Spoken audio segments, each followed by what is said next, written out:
At isa na namang mainit na balita mula sa mundo ng politika. Isang controversial na issue ang lumutang laban sa Department of Education o Deped matapos matuklasan ng Commission on Audit o COA na tila ginamit umano ng ahensya ang Philippine Army sa kanilang liquidation reports nang hindi nagbibigay ng sapat na abiso o pagsang-ayon. Alamin natin ang mga detalye ng balitang ito. Ayon sa ulat ng COA, natuklasan na may mga pondo mula sa DepEd na naiulat bilang liquidated sa tulong ng Philippine Army. Ngunit hindi umano nabigyan ng sapat na impormasyon ang ahensya ng militar tungkol sa pagganap ng ganitong tungkulin. Bagaman karaniwang may mga proyekto ang DepEd sa mga liblib na lugar na nangangailangan ng seguridad, hindi umano nakasaad sa orihinal na mga dokumento na magiging bahagi ang Army sa mga financial transactions na ito. Sa pahayag ng COA, ipinunto nila na kailangang may malinaw na basihan at documentation ang bawat paggasta ng pondo mula sa kaban ng bayan. Aniya, ang transparency at tamang proseso ng liquidation ay mahalaga upang maiwasan ang anumang maling paggamit ng pondo ng gobyerno. Sa sitwasyong ito, tila walang sapat na paunang kaalaman ng Philippine Army sa kanilang pagkakabilang sa mga liquidation reports ng DepEd. Samantala, ayon naman sa DepEd, ang paggamit nila ng Philippine Army sa ilang liquidation ay para umano sa mga proyektong isinasagawa sa mga lugar na mahirap marating at kinakailangan ng seguridad. Binigyan din nila na walang intensyon na magdulot ng kalituan o pagdududa at ginagawa lamang nila ang kanilang makakaya upang may sakatuparan ang mga programa at serbisyo ng ahensya sa buong bansa. Ayon naman sa Philippine Army, handa silang magbigay ng kooperasyon upang mapaliwanagan ang isyong ito. Bagaman hindi pa malinaw kung anong partikular na proyekto o halaga ang sangkot, sinisiguro nilang nakahanda silang makipagtulungan upang matukoy ang anumang hindi pagkakaunawaan sa usaping ito. Patuloy ang pagbusisi ng COA sa mga liquidation reports ng DepEd upang masigurong alinsunod ito sa mga pamantayan ng gobyerno. Sa ngayon, inaasahan ng publiko ang dagdag pang paglilinaw mula sa dalawang ahensya sa mga susunod na araw. At heto nga ang mga balitang ating pagkakatutukan. At kung bago ka pa lamang sa aking channel, ay huwag kakalimutang mag-like, share and subscribe para updated ka sa aming mga bagong balita dito sa Tatak Pinas.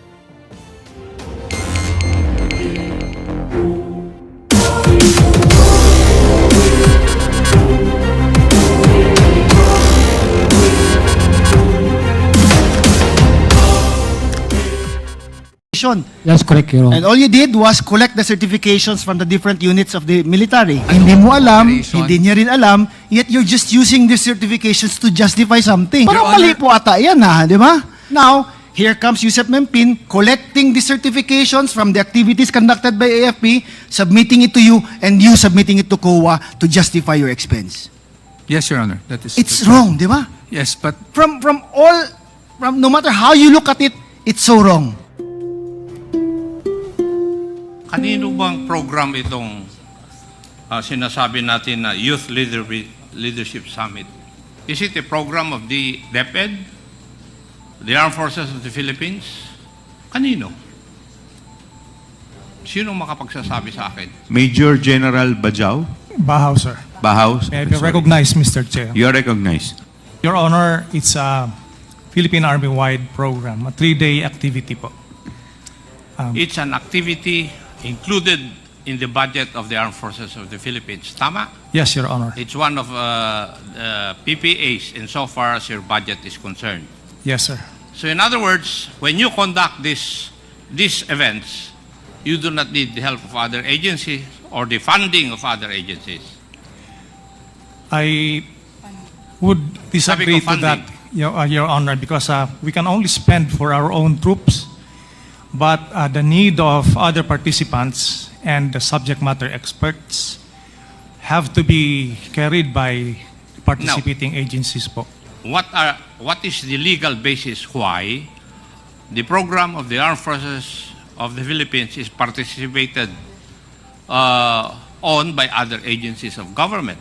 What is the legal basis? Your Honor, we just operate in the context of the Peace and Order Councils po. Our participation in the POC would also reflect on the participation of other agencies when we conduct this activity, sir. Oh, direct question na lang, General.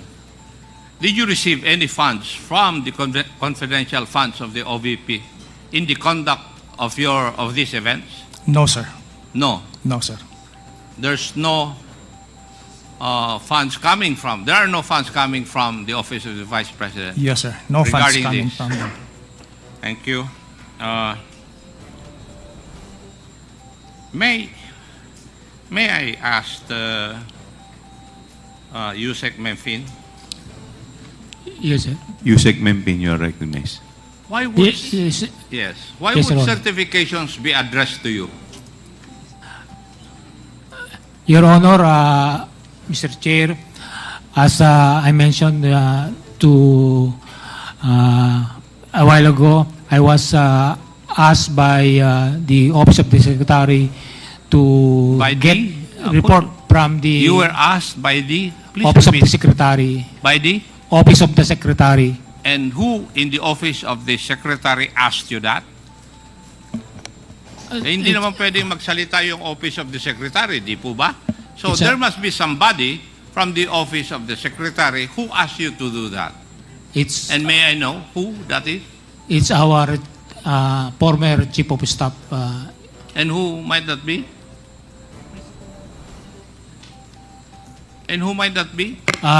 Former USEC Attorney Mike Poa po, sir. Your Honor. Yusek Poa, would you agree to the answer of the Yusek Mempin? Yes, Mr. Chair, Congressman Acop, yes, I confirm that. That you asked him to ask for the certifications from the different unit commanders of the Philippine Army? If I may explain, Your Honor, the Hindi, answer is sagutin yes. mo muna yung tanong ko bago ka mag-explain. Yes Di ba? po. Yes po. So, tama yung sagot sa akin ni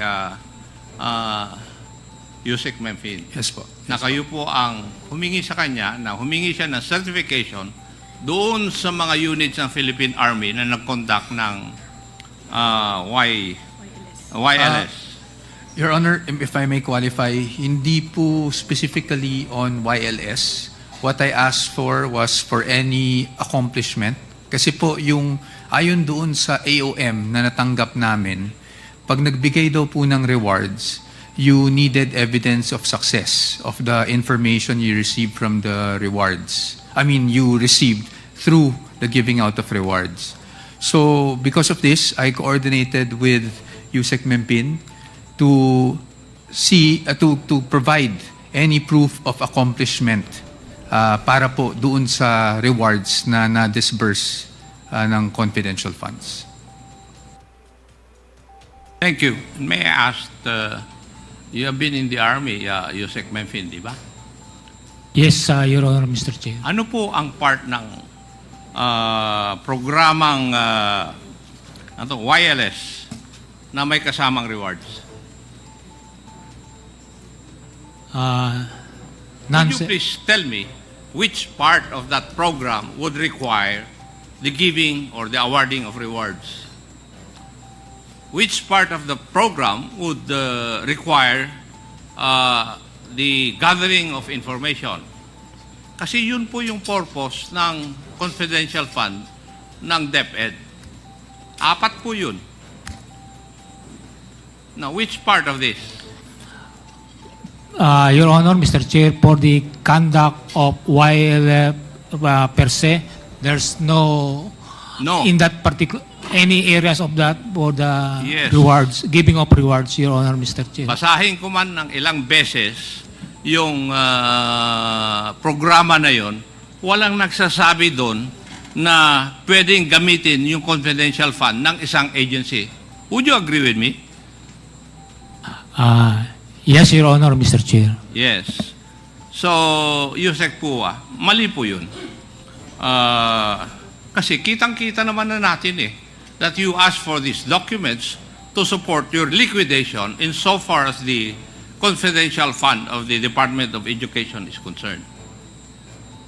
Kasi hindi naman kaya basically primordial na kasama doon po sa mga events na yun. And yet, you are submitting or you submitted to COA documents to support your liquidation of the confidential fund of the Department of Education. Wala Kahit na anong basa ko. Kasi for your information, Yusek Powa, naging controller ako ng pulis kaya alam ko kung ano ang sinasabi nitong mga membro ng Philippine Army ngayon Alam ko rin na ginagamit nyo lang yun para i-justify yung expenditure nyo ng confidential fund ng Department of Education. Di ba? You just use that to justify your liquidation of the fund. Di po ba? Yes, Your Honor. Yes. If I may also just, if Your Honor would allow me, Mr. Chair. Sir Michael Powa, you're recognized. Basically, just to expound and just so I can inform the committee factually what happened. We received an AOM back in February asking for certain documents. One of which are the DEPs, which are the document evidence of payments. Another one would be for pag may rewards daw, kailangan daw po merong evidence of success. Because I am not aware on how the confidential funds are operationalized, I went to Yusek Mempin, who is our former security consultant, to ask if there would be any document that we would be able to show the COA na meron namang success, on the premise that whatever activity was conducted on the ground by the military was targeted because of information received from DepEd due to those rewards given out. Yun po yung pinanggagalingan ko. And when I received the certifications, I submitted them as such in response lang po to the AOM. Mr. Chair, just a clarification. No? Apo. I think Yes, Congressman Abante, you're I recognized. heard him mention that he is not aware of the nature of the confidential fund. Is that right? Not the nature, if I may clarify, Mr. Chair, not the nature, I understand the nature of confidential funds, but on how it is actually operationalized or used on the ground, under oath, I would like to state for the record that I'm really not aware. Hindi ko po nakita yung fund, hindi ko po alam kung paano siya ino-operationalize on the ground. Ang participation ko po ay naganap nung ako po ay OIC for finance kasi at that time, nung na-receive namin yung AOM. And we had to respond to the AOM. And so because we had to respond to the AOM, I had to get all the documentation that COA was asking for po through that AOM. So, ibig sabihin po, hinihingi nyo lamang po itong mga documentation na to para lang ma-justify kung paano ginamit. Pero in actual, hindi talaga doon ginamit. Tama po ba? Parang gano'n ang pagkakaintindi ko Parang hinihingi nyo lang po yung certification nung nilabasan na kayo ng AOM. Tama po. Tama po? Tama po. Nung lumabas po yung AOM, Saka kayo humihingi nito. kailangan daw po ng evidence of success. Yes. So kahit na hindi doon ginamit, gumawa kayo ng mga documentation na parang doon ginamit. Parang ganun. Kung tama po yung pagkakaintindi ko. Hindi naman po, Mr. Kasi Chair, lumalabas po, hindi naman po doon ginamit yung confidential fund. Pero itong documentation na in-issue po nila Yusek Mempin, yun ang sinabit natin sa COA just to justify yung AOM. Mr. Chair, again, this is just under my impression nung nakuha ko yung certification. Po. The certification po kasi, when I read it, stated that they conducted yung mga YLS based on the information received from LGUs, DepEd, etc. So ang impression ko po, and again, this is just my impression, is that because of the information they received from DepEd, sinagawa nila, targeted kung saang areas yung YLS. Again, that is just my interpretation of the certification, Your Honor. And now, whether or not that is indeed the case, I really do not have personal knowledge to Yes, but confirm. you have no idea if the fund coming from confidential fund was utilized from LYS. Wala po kayo idea. I cannot confirm or deny that, Your tama Honor. po. Yes, the chair would like to recognize. Yes, please continue, Congressman Akop. Thank you. So, Yusek Memphis, wala pong ibinaba ng pondo sa Armed Forces of the Philippines or sa Philippine Army units. Wala. As para sa akin, sir, wala po daw po, sir. Yung mga units ng Philippine Army which conducted the summits, wala rin po kayong pondong natanggap galing sa Deped. Would that be correct? Yes, sir. Correct, sir. That's correct. Now, may I ask, bakit kayo nag-issue ng certification? Hindi. That's not you kasi hindi naman ikaw nag-certify eh. Why did you issue certification? Sino pong sasagot? Mr. Chair, Colonel Colonel Boransing, Yes, you are recognized. Mr. Chair, sir, as I earlier mentioned, sir, because almost all of our activities on the ground are multi-stakeholder. When we appear in activities of one or many agencies ask for certifications of attendance, as I have asked the Secretariat to issue us with a certificate of attendance that we attended this activity. We assume that that certification was also for for that purpose. So a lot of other national government agencies and local government units asked for certifications in that manner also. So you're trying to tell us that it was Yusek Memphis which required the submission of those certification. Siya po ba ang nag-require sa inyo? Yes, he asked, Mr. Chair. Yes, sir.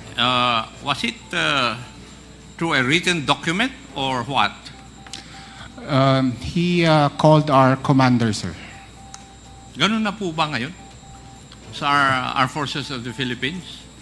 Well, sir, the other agencies also, like for instance, the the regional offices of the Department of Agriculture, TESDA, they also text me during our activities. So I think it's an accepted mode of unofficial communication, sir. For your information, yun pong purpose ng confidential fund ng Deped in its accomplishment report ay 4 po. For your information. Number 1, counterinsurgency programs. Number 2 is abuse prevention and control within schools.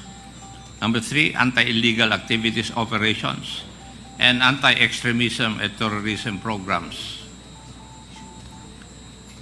Di po ba?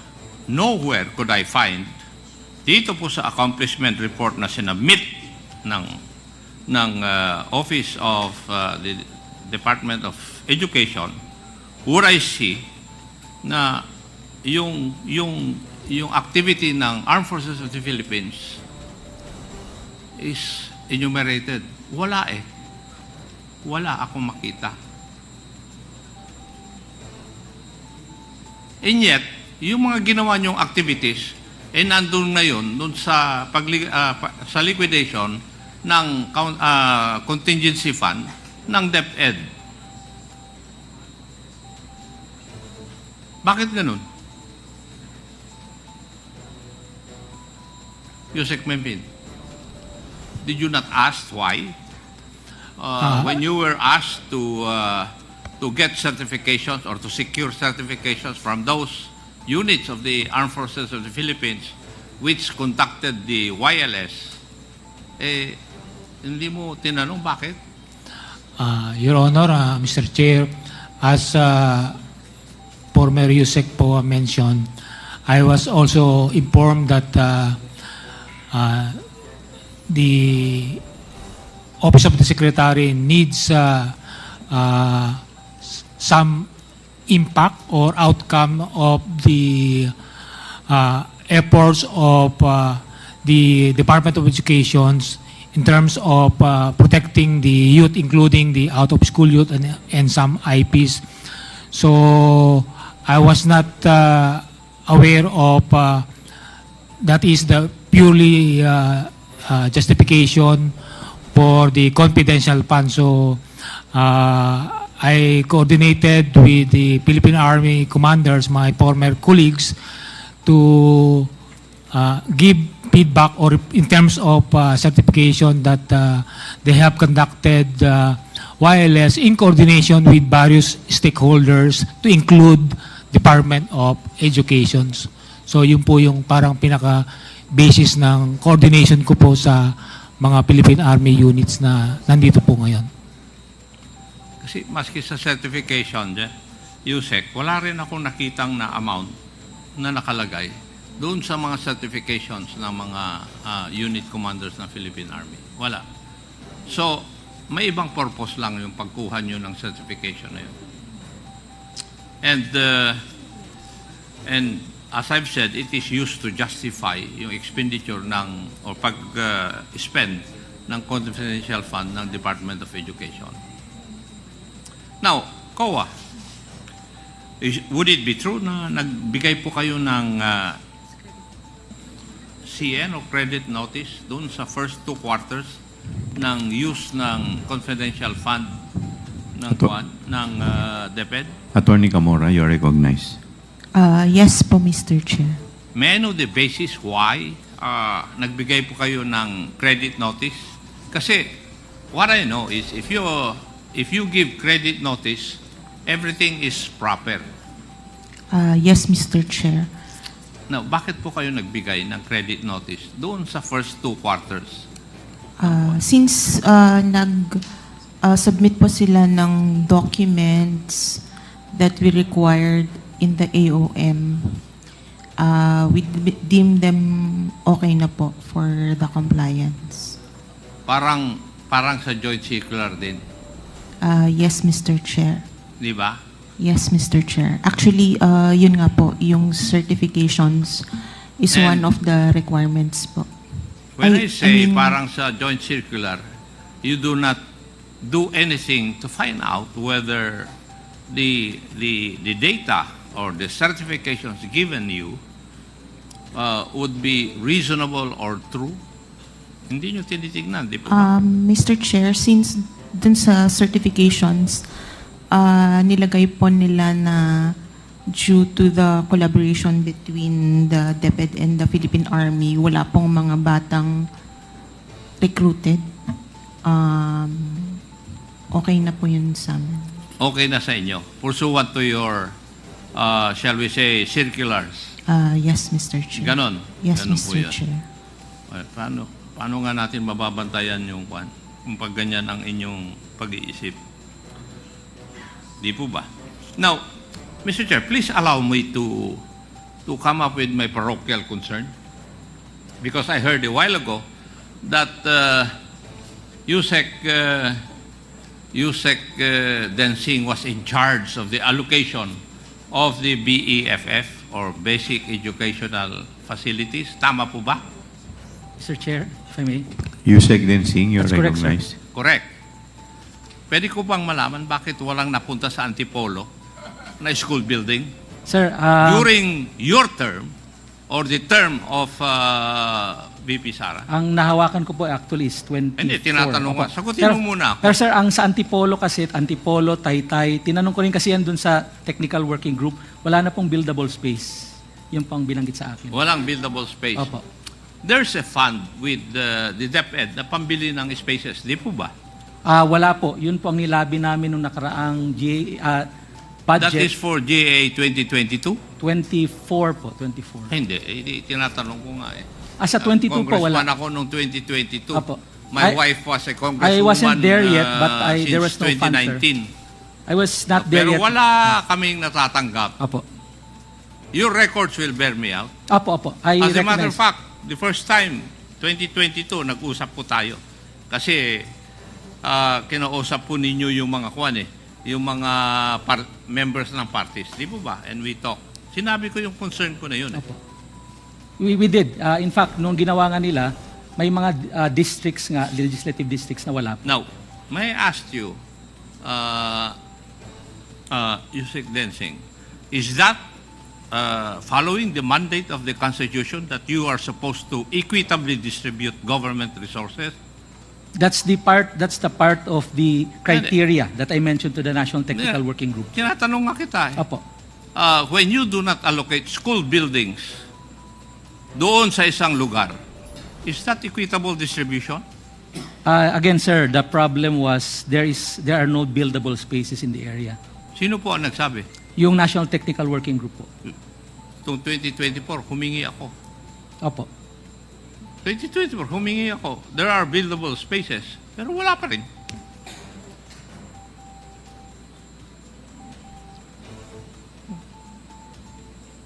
And you cannot explain that to me. Well, sir, I could not answer because the fund was really small at the time. Originally at 9.7 NEP. So what you're trying to tell me, Yusek, is that hindi po priority doon yung distrito ko po. No, sir. Priority po inyo dahil mataas po ang shortage sa Antipolo. Kasi meron pa kami 3 shifts eh. Opo. Kaya po, priority kayo, Taytay. Pero wala pa rin kami. Kung priority kami sa mata ninyo, bakit hindi kami nabibigyan?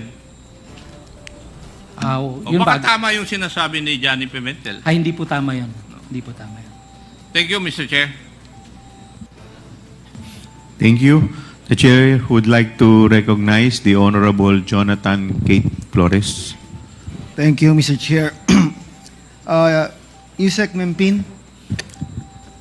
Yes, Your Honor. Mr. Sir, Chair. is there any other person, is there any other USEC who has been given the same designation to oversee the YLS programs? O ikaw lang, from DepEd? Actually, I was not the one in charge of the wireless. I was just tasked to coordinate with the Philippine Army in regards to the report of their conduct of wireless. But in Department of Education, the Operation Strand is the one who has the mandate of under po sa kanya yung program ng wireless but hindi po sa administration. So are you saying na as far as these certifications are concerned, ang only parang role mo or designation mo was to collect them? Yes po, yung to collect them? To coordinate po. To coordinate with them? Yes. Okay. And the Yes, collection was for the purpose of liquidating the expenses or hindi mo alam for what purpose? I was not exactly aware, but I'm made aware of they need some to see the impact of the collaborations of the Department of Education with the Philippine Army and other stakeholders that resulted through the wireless that resulted to the prevention of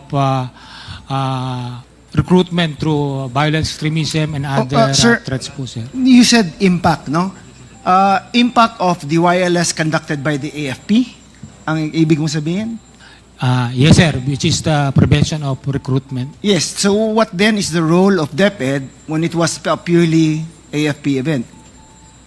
Because if not all, majority of the participants are also Students. coming from the schools. Yes, but other than them being students, it's as if DepEd is claiming an activity that was not theirs in the first place.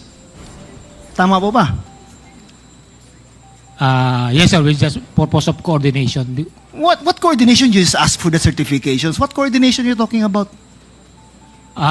Tapos na yung activity eh. You just ask for a certification. What coordination are you talking about, Yusek Mempin? Coordination for the certification because... For the certification, but okay. not for the activity itself. Tama ba? Yes, sir, because Yes, that my but then you are claiming that the impact was because of the DepEd activities. You're asking for certifications, claiming that this was the impact of the activities of DepEd by spending their confidential funds on this and that, etc., etc. Your Honor, that be correct. It's not DepEd initiating, but the activity of, because the conduct of wireless is primarily the activity Kaya or nga, program of... you're the asking Philippine for a certification that they conducted this and they included this number of young persons, and the only contribution actually DepEd has was that most of the students there were enrolled in DepEd. But actually, wala kayong actual participation in the wireless. Tama po ba? That's correct, right? That's correct, Your Honor. And all you did was collect the certifications from the different units of the military that they conducted these activities and that they had this number of participants. Tama po ba? That's correct, Your Honor. Okay, now, Mr. Poa, who directed you to secure the certifications? Mr. Powa, you are recognized. Thank you, Mr. Chair. Sir, no one directed me. No one I was directed the you. one who coordinated. So, initiative mo lang na mag-secure ako ng certifications kasi may kailangan akong justify na expense.